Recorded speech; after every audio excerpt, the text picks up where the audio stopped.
La Galería Tamenaga, situada en la Avenida Matignon, una de las más elegantes y prestigiosas avenidas de París, acaba de inaugurar una magnífica exposición del pintor español Lorenzo Fernández, en la que nos muestra un trabajo hiperrealista, grandes formatos de óleo y acrílico sobre madera y un enorme virtuosismo técnico que nos hace dudar a veces si es fotografía o si es pintura.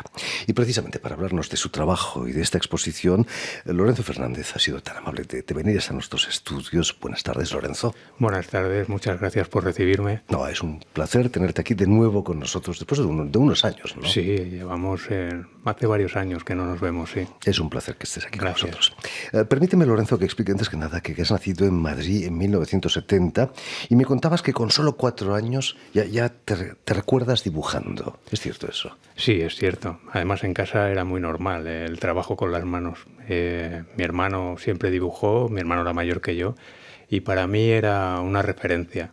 Así que, viéndole dibujar a él, acabé dibujando yo. Tu padre tenía un oficio relacionado con el arte también, ¿no? Sí, era herrero artístico. Trabajó con el hierro, hizo un montón de elementos y manufacturas que al final acababan en casa, porque las veíamos en nuestra casa y siempre nos inculcó el trabajo con las manos y el trabajo, pues, artístico. Me imagino que el dibujo también estaba presente en su trabajo, ¿no? Veía sus dibujos, sus esquemas. Mi padre era más surrealista, iba más a lo inmediato y comenzaba siempre desde el hierro, ni siquiera pensaba en lo que tenía que hacer, dibujando. ¿Cómo fue la infancia del pequeño Lorenzo ahí en esa casa en Madrid? Pues nosotros éramos de un barrio muy humilde, de la Uva de Vallecas. Era un barrio de inmigrantes madrileños que iban a trabajar a Madrid, venían del sur de España, Extremadura, Andalucía. Y la verdad es que fue una explosión de alegría, porque yo recuerdo las calles con un montón de niños. Claro, vivías al lado del campo, ibas a jugar al campo, que era una cosa estupenda para nosotros, ¿no? Algo que ya no hacen los niños, desgraciadamente. No, ahora no. Y además creo que es una cosa que hay que inculcarles, ¿no? Que es estar en contacto con la naturaleza. ¿Te daba tiempo para dibujar todos esos paseos por el campo? Sí. En casa era una cosa habitual el estar con el papel y el boli o el lápiz en la mano. ¿Quién fue el que te dijo por primera vez, oye, dibujas muy bien, Lorenzo? ¿Un maestro, tu padre, quizás?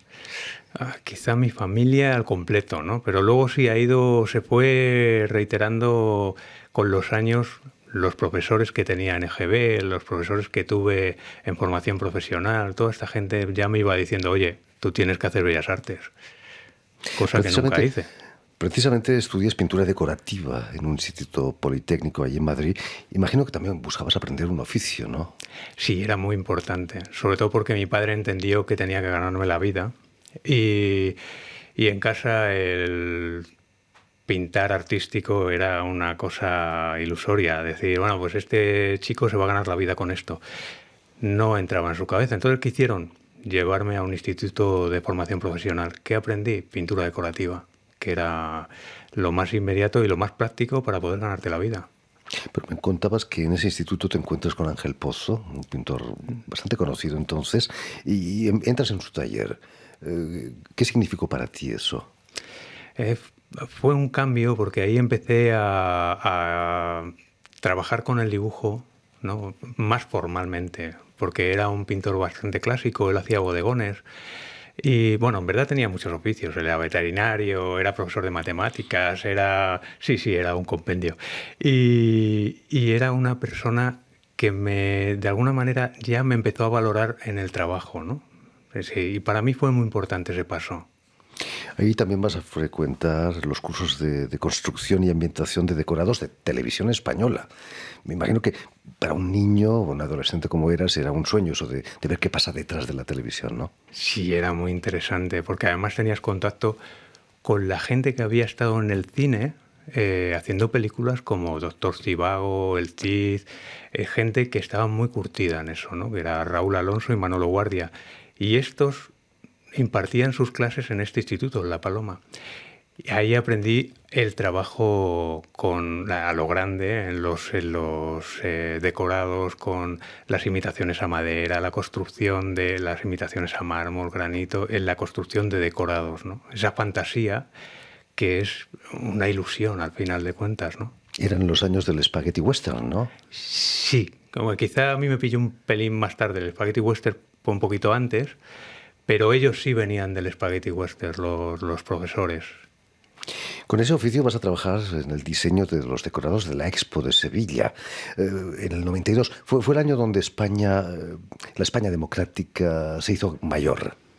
Sí, y además se notaba porque había una explosión de construcción, ¿no? Después de eso vino una crisis en España, pero la Expo fue un referente, sobre todo Sevilla, ¿no? Que era la primera vez que teníamos una exposición tan importante desde hacía muchísimos años. Y en la construcción de decorados, claro, no solo aprendes el trabajo como tal, sino también aprendes a improvisar, aprendes a hacer cosas que tienen que ver no solo con eso, como decía, con tu trabajo, sino a resolver problemas en el mundo de la decoración y de la pintura, ¿no? Lorenzo, no vas a estudiar Bellas Artes, pero realizas estudios en la Academia de Arte Artium Peña de Madrid con el maestro Pedro Galván. ¿Cómo fueron esos años de formación? ¿Finalmente encontraste tu sitio en el arte? Sí, sí, sí. Yo cuando llego allí estoy buscando un profesor que me enseñe a pintar de forma clásica. Y claro, cuando llego, lo primero que me imagino es que me va a enseñar un señor mayor con barba, estupendo, de los antiguos pintores del siglo XIX, bueno, como referencia. Entonces, cuando llego, me asignan un profesor súper joven, que tiene casi mi edad, que me saca 5 años, pero que me abre un mundo, porque no solo me abre el mundo de la pintura, sino también me abre el mundo al arte conceptual, que de alguna manera en mi obra ahora es muy presente. Y a entender no solo lo de fuera, sino también lo de dentro, a entenderme a mí mismo para poder pintar. En aquellos años nombres como Tapies, Cuixart estaban muy de moda. ¿No os sentíais un poquito como viejos dinosaurios de la pintura? Sí, sí, porque nuestra referencia en ese momento es un pintor en español muy conocido, que es Antonio López. Era la referencia pictórica de todos los pintores realistas. Y el trato al realismo siempre fue como un arte menor dentro de la pintura, ¿no? Con el tiempo se ha consolidado y además muy fuertemente, porque curiosamente las personas que van a ver arte ahora están esperando una respuesta realista. Ha habido grandes exposiciones en España, en el Thyssen, en el Reina, de arte realista, y la respuesta es muy positiva. Estudias allí en la Academia de Arte Artium, pero no solo estudias, ganas el primer premio de la Academia.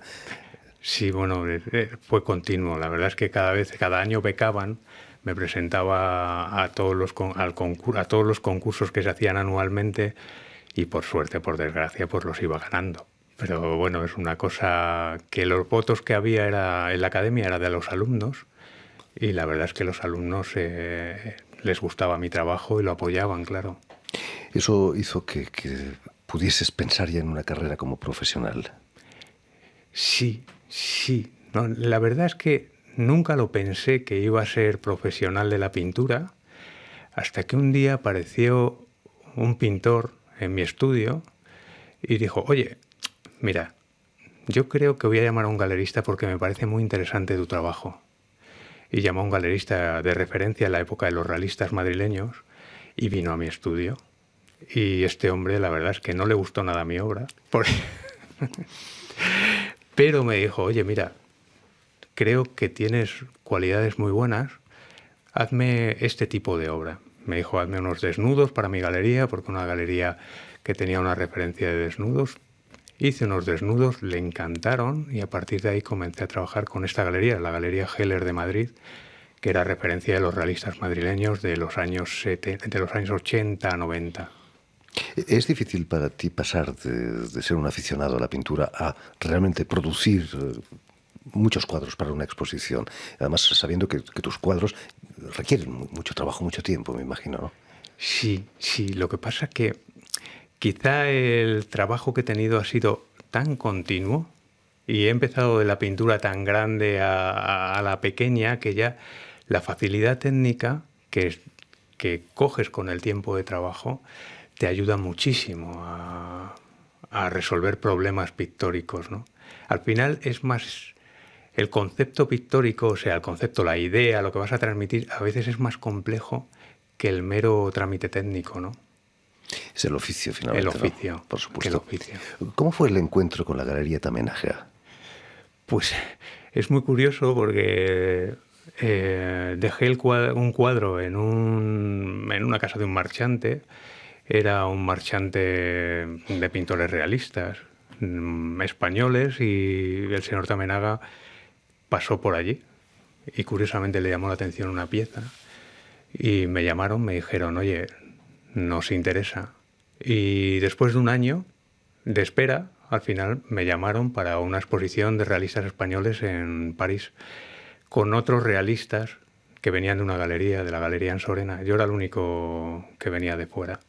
Y ahí me conocieron y ahí empecé a trabajar con ellos. La Galería Tamenaga tiene sucursales en Tokio, en Osaka también. Ya presentas ahora regularmente en Japón tu trabajo. ¿Cómo es recibido ahí en Japón? La verdad es que ha costado trabajo porque, bueno, es una cultura diferente, pero lo han ido aceptando con el tiempo, porque ellos son unas personas súper meticulosas en todo lo que hacen y al final les gusta el arte que lleva parte de trabajo minucioso y de trabajo sensible, ¿no? Tu trabajo casi es de equilibrista, diríamos, equilibrista del arte. Tu obra, como decíamos, es hiperrealista, son naturalezas muertas en las que encontramos todos los objetos de nuestra vida cotidiana en un cajón desastre. ¿Son objetos que encuentras por casualidad o hay símbolos de nuestra cultura ahí dentro en todas tus obras? Verás, para mí el objeto es muy importante porque aparte de que le transmitimos unas energías a los objetos, convivimos con ellos. Y curiosamente los recuerdos que tenemos de nuestros ancestros pasan por cómo ellos han tocado esos objetos, cómo han convivido con ellos y cómo nos llegan a nosotros. Es una referencia del tiempo, porque a fin de cuentas es lo que nos queda de lo anterior, ¿no? Y estos aparecen en mi estudio de formas muy curiosas. Unos vienen fortuitos, me los puedo encontrar en la calle, otros me los dan, me los regalan y esos los hago partícipes en mi estudio y ahí se tiran un tiempo hasta que empiezo a trabajar con ellos porque de alguna manera me sugieren algo o tienen relación con algún pensamiento filosófico. Son objetos usados, viejos a menudo, juguetes que no funcionan. Es una manera de pintar el paso del tiempo. Sí, es una manera de pintar el paso del tiempo y también cómo estos objetos han compartido con nosotros su vida, ¿no? Porque a fin de cuentas el objeto como tal no deja más que ser un objeto, pero les damos cualidades como a los animales, ¿no? Les vamos aportando cosas. Son como talismanes, quizás, sí, de nuestras vidas. Cuéntanos, ¿qué piensas del arte de nuestros días? No pinta quien quiere, sino quien puede, decía alguien. Sí, bueno, es que el arte ahora es muy abierto. O sea, la verdad es que el camino del arte ahora es tan abierto que decir que eres pintor es, de alguna manera, como algo bastante clásico, ¿no? Los artistas ahora tienen una forma de moverse muy diferente. Muchos de ellos utilizan a otros artistas para que hagan sus trabajos. Entonces, en mi caso, que soy un pintor tradicional, dentro de un mundo moderno, entiendo la pintura de una forma íntima y muy cercana.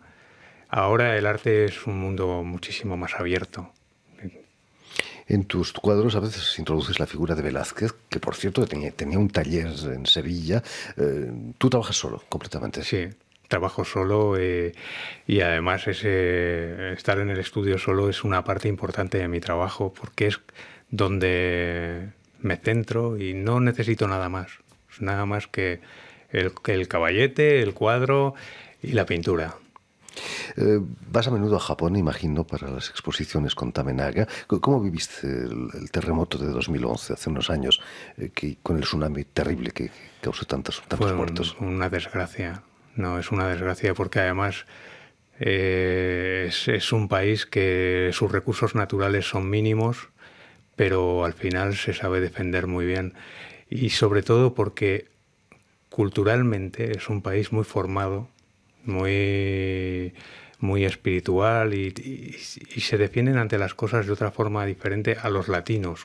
A mí me impresionó ver aquellas personas en las colas esperando a ver las cosas de sus casas que nadie había tocado, además. O sea, fue increíble, increíble la reacción de ellos y la desgracia, ¿no? La desgracia que tuvo Japón. El grado de civilización es muy, muy elevado en Japón, ¿no? Sí. Cuéntanos ya para terminar, ¿cuánto tiempo pasas en un cuadro, más o menos? Muchos meses quizás, o no tanto. No tanto, no tanto. No, la ayuda que tengo, he tenido una ayuda por mi formación y mi forma de trabajar y es una ayuda importante en cuanto al tiempo.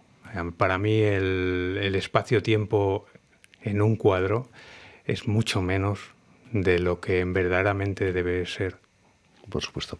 Hay secretos detrás de esos objetos. Hay una lectura quizás más filosófica, más esotérica quizás. Sí que lo hay, porque en la pintura como en la vida las cosas siempre van por debajo. O sea, la impresión es algo exterior y siempre nos quedamos con la visión del resultado de las cosas, pero la esencia va por debajo y muchas veces eso no se ve. Y en los cuadros pasa exactamente lo mismo. Hay gente que ve una obra e inmediatamente se engancha con ella y dice, ¿por qué razón? No tengo ni idea por qué hay cosas que están debajo del cuadro. Tocas la fibra sensible del subconsciente de cada uno, ¿no? Quizás. Sí, quizá no es solo porque yo la pueda tocar, sino porque al final eres mero traductor de lo que pintas. Eres un canal en muchos casos. En fin, pues ya lo saben, tienen una cita en la Galería Tamenaga, aquí en París, en la prestigiosa Avenida Matignon, para la exposición de Lorenzo Fernández, que estará abierta hasta el 19 de diciembre. Y si quieres volver a escuchar íntegramente esta entrevista o incluso verla en vídeo, lo puedes hacer en nuestra página web RFI en español, en YouTube también, o en la página Facebook de la emisión El Invitado de RFI. Y permíteme también saludar a Guillaume Buffet, que han estado detrás de los cristales a cargo de la técnica de esta emisión. Gracias de nuevo y mucho éxito con tu exposición, Lorenzo, aquí en París. Muchísimas gracias y hasta pronto. A ti.